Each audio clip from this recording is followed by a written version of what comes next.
Bonjour à tous, c'est l'apprentissage et dans cette vidéo, je vais voir avec vous comment exploiter au maximum les capacités de ChatGPT. Avant tout, je vais faire un bref rappel sur ce qu'est ChatGPT pour tous ceux qui auraient dormi dans une grotte pendant les 6 derniers mois. ChatGPT est un modèle de langage développé par OpenAI, conçu pour générer des réponses en langage naturel suivant les requêtes des utilisateurs. En gros, c'est une intelligence artificielle qui a été confrontée à un grand nombre de données textuelles afin qu'elle comprenne le langage humain et qu'elle soit en mesure de fournir des réponses pertinentes. Donc, dans ce tutoriel, je vais dans un premier temps voir avec vous comment utiliser ChatGPT, ce qui n'est pas aussi simple que ça en a l'air, pour si on souhaite avoir des réponses qui sont pertinentes.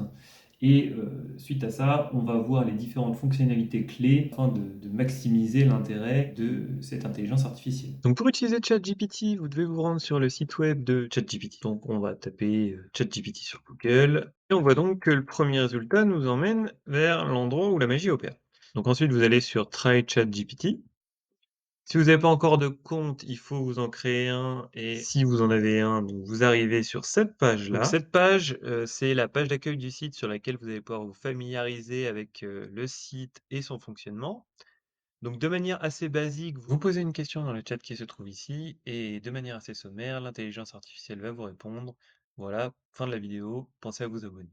Non, bien sûr, si vous vous limitez à cette utilisation, ça peut être sympa pour faire mémuse, mais globalement, vous n'irez pas très loin avec juste ça. Par exemple, si vous posez juste la question, comment apprendre à son chien à faire du tricycle, vous allez avoir une réponse correcte, mais qui ne correspond pas forcément au degré de précision que vous souhaitez. Avant toute chose, il est important de formuler votre question de manière précise si vous souhaitez avoir une réponse pertinente de la part de ChatGPT. Essayez d'utiliser des mots-clés pertinents, évitez toutes les questions ambiguës. De plus, ChatGPT fonctionne beaucoup mieux avec des questions qui ont une réponse factuelle. Par ailleurs, il faut avoir en tête que pour le moment, ChatGPT n'a pas accès à Internet et n'a pas de connaissances sur les événements postérieurs à 2021. Donc, si vous posez une question à ChatGPT sur euh, la réforme des retraites aujourd'hui, bon bah ça va pas forcément être au goût du jour. Compte tenu de ces éléments, une bonne façon d'améliorer la réponse est de contextualiser la question en ajoutant des éléments à cette question. Une façon de faire encore meilleure, mais qui demande à être un petit peu plus actif dans le cadre de la recherche, c'est de tricoter une réponse en fonction des réponses précédentes. Pour ce faire, essayez de vous inspirer de ce qui vous a plu ou déplu dans la précédente réponse de ChatGPT et essayez de construire au fur et à mesure la question qui sera la plus pertinente afin d'obtenir la meilleure réponse à la question que vous lui avez posée. Mais tout ça, ça reste de l'utilisation un petit peu basique de ChatGPT. Or, cet outil est infiniment plus utile dès lors qu'on utilise quelques outils, et notamment l'AIPRM for ChatGPT. Cette extension est vraiment utile pour l'utilisation de ChatGPT, car elle vous permet d'avoir accès directement sur la page de ChatGPT aux prompt templates les plus populaires. Donc ces prompt templates vont vous permettre de décupler tout l'intérêt de vos questions et pouvoir vraiment vous départir de la simple question-réponse basique. Ça va vraiment pouvoir vous permettre de faire des choses qui sont beaucoup plus pertinentes. On va donc aller voir ce que ça donne. Donc vous allez dans vos extensions, gérer les extensions, vous cliquez ici et vous allez ouvrir le Chrome Web Store. Donc à partir de là, vous allez avoir une barre de recherche, vous allez taper AIPRM for ChatGPT. Donc vous allez tomber ici, vous allez pouvoir installer cette extension Google Chrome. Donc moi, de mon côté, je l'ai déjà. Hop, je vais juste avoir à la réactiver. Et donc, une fois que c'est fait, votre page de ChatGPT, votre page d'accueil, va tomber sur ça. Vous voyez que la page a été totalement modifiée et c'est donc cette nouvelle page qui va maintenant s'afficher. Donc sur cette page, vous pouvez classer les templates par catégorie suivant ce qui vous intéresse le plus. Vous avez un certain nombre de catégories qui permet du coup de cibler la problématique que vous rencontrez ou le sujet que vous souhaitez aborder. Par exemple, si vous avez un problème avec Windows, vous allez dans l'onglet correspondant, donc Operating Systems. Là, vous avez Windows, Linux. Vous allez sur Windows Wizard. Vous souhaitez que votre réponse soit en français. On va taper une question lambda. Comment mettre à jour une application sur Windows 10? Vous allez pouvoir avoir la réponse à votre question. On voit donc que ces prompts permettent d'avoir des réponses qui sont beaucoup plus ciblées. Vous avez, la possibilité d'avoir accès à un nombre incalculable de choses grâce à cette AI. Cependant, à mon sens, les applications les plus intéressantes se trouvent dans 2 domaines. Donc le premier domaine, c'est la correction de code et le second domaine qui est à mon sens encore supérieur, c'est dans l'aide à la production de contenu intellectuel. Pour ce qui est de la production de code, je ne ferai pas encore totalement confiance à ChatGPT car d'après les premiers retours qu'on a pu avoir, il y a quand même pas mal d'erreurs qui passent au travers. En revanche, pour ce qui est de la review de code, les premiers retours qui ont été faits par notamment des chercheurs à l'University College London laissent à penser que pour un outil non spécialisé dans la review de code, ChatGPT est vraiment un outil correct qui permet donc déjà d'avoir une interaction par le biais des questionnements qu'on va faire à ChatGPT qui permettent d'avancer sur sa propre réflexion, sur son propre code, mais surtout, l'analyse qu'a ChatGPT du code concerné est relativement correcte. Si vous voulez essayer de votre côté, voir ce que ça donne, vous pouvez aller dans la catégorie Software Engine et faire vos propres tests de votre côté en fonction du langage informatique que vous souhaitez. C'est donc, selon moi, une des applications les plus prometteuses qu'on peut avoir de ChatGPT, mais bon, cette application reste assez limitée aux personnes qui sont développeurs informatiques. Mais la principale utilisation qu'on peut avoir de ChatGPT, à mon sens, c'est dans le cadre de la production de contenu intellectuel. En effet, ChatGPT, en ayant été confronté à un grand nombre de données textuelles, est en mesure de faire un gros travail d'aide à la rédaction. En utilisant cette intelligence artificielle, il est possible de produire rapidement et facilement un très grand nombre de contenus, que ce soit des articles de blog, des scripts de vidéo, que ce soit du contenu pour les réseaux sociaux.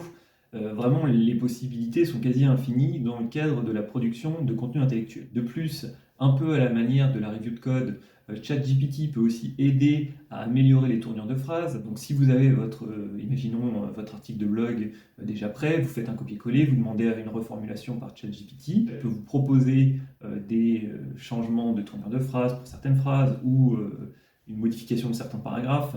Ça peut donc être la possibilité de faire un petit peu évoluer son style d'écriture, et donc dans le cadre de la création de contenu intellectuel, c'est vraiment un outil qui est formidable. Bien sûr, ChatGPT ne permet pas de remplacer purement et simplement les êtres humains, mais c'est un outil qui permet assez facilement et assez rapidement d'aider l'auteur du contenu afin de déléguer les tâches subalternes de recherche pour permettre au producteur de contenu de se concentrer sur les endroits où il y a vraiment de la valeur ajoutée à amener. On va donc retourner sur le site de ChatGPT afin de voir les possibilités qui s'offrent à nous et pour la création de contenu, on va aller dans la catégorie copywriting, mais n'hésitez pas aussi à explorer les prompts des autres sections, vous trouverez sûrement, des applications qui pourront vous intéresser. Donc dans la catégorie copywriting, on voit donc qu'il existe plusieurs prompts en fonction de ce que vous souhaitez effectuer. Vous avez la possibilité d'avoir, un créateur de script, de vidéos YouTube, des créations, d'articles sur, un sujet. Un des plus intéressants à mon sens est celui qui permet de créer un livre sur un sujet. Donc ce livre, bon, faudra pas en attendre grand-chose, mais il pourra vous servir d'introduction à un domaine. Pour ce faire, donc vous allez dans, copywriting, vous allez chercher Write a complete book in one click et du coup, vous, tapez, le sujet qui vous intéresse, par exemple, apprendre à coder en, Python. Si j'écris bien, c'est mieux et ensuite vous laissez faire. Donc, vous voyez, il vous donne le enfin, il vous développe un titre, il vous développe, des chapitres, une introduction et une conclusion. Donc ce livre, vous pouvez, l'ajuster, donc vous pouvez, cliquer ici, décider que le ton qui sera utilisé soit plus ou moins humoristique. Vous pouvez, ajuster ça, ce qui, a un intérêt somme toute assez limité, mais qui peut être sympathique. Le point le plus intéressant, c'est de, jouer avec les, writing style où on peut avoir un style plus ou moins académique, plus ou moins journalistique. Il y a la possibilité d'ajuster les façons dont le livre va être écrit et ça peut être assez intéressant. Attention par contre, petite, particularité, comme vous le voyez à l'écran, le script, s'arrête au bout d'un certain nombre de mots. Il faut donc cliquer sur continue pour que l'écriture se poursuive. Vous voyez, là, il reprend, il va pouvoir continuer à développer. Donc bien entendu, ce livre ne sera pas aussi exhaustif qu'un vrai livre écrit par un expert, mais d'un autre côté, c'est pas ce qu'on demande à ChatGPT. Il vous permet, ce livre d'avoir, dans un livre assez court, une vision globale du sujet et une base à partir de laquelle vous allez pouvoir développer vos connaissances. Faut voir vraiment ce livre comme une introduction vraiment sommaire à quelque chose qui vous permet d'avoir les bases pour pouvoir ensuite approfondir votre réflexion. Donc il existe également des prompts pour écrire des articles de blog, pour obtenir des idées de posts sur un sujet, pour créer un cours. Il y a vraiment beaucoup d'utilisations possibles. En conclusion, cet outil est vraiment une mine d'or pour ceux qui acceptent d'y passer un petit peu de temps pour comprendre comment ça fonctionne, de creuser les applications qui sont envisageables et de chercher comment on pourrait utiliser cet outil, que ce soit dans le cadre de sa vie quotidienne ou dans le cadre de son activité professionnelle. Je vous invite donc vraiment à vous intéresser à cette technologie qui, si elle est utilisée intelligemment et avec les bons outils, est tellement utile, que ce soit du point de vue personnel ou professionnel, que ce serait vraiment dommage de ne pas utiliser un outil aussi révolutionnaire, d'autant plus que pour le moment, cet outil est encore gratuit. On ne sait pas encore combien de temps ça va durer, donc voilà, autant en profiter pendant qu'on l'a maintenant. N'hésitez pas à me mettre en commentaire quelle utilisation vous avez de ChatGPT et quel prompt vous utilisez, et je vous dis à la prochaine fois pour une autre vidéo.